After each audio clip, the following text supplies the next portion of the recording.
Hey everyone, welcome to my channel. So today let's talk about how to find the duplicates. So this is a very common question nowadays in the interview. So if you are using SQL and if you want to find how many duplicates are there, so it is very simple. As you can see in your screen, there is a table called patient, and here let's suppose I want to see how many first names are duplicate. So you just need to write column name, which is first name, and remember this count star. This is one of the inbuilt SQL function you can use. This will use for counting how many times the word is repeated. And no need to now write where clause. Remember, you should not use where here since you are using count. Instead, you need to now use group by and write first name.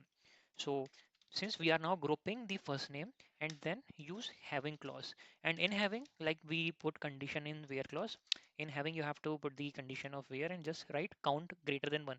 So anything which is repeated more than one in the CAV or you will get the count. So like ABE is repeated 5 times like that. So this is so simple. That's all today I want to talk about. Thank you. Bye all.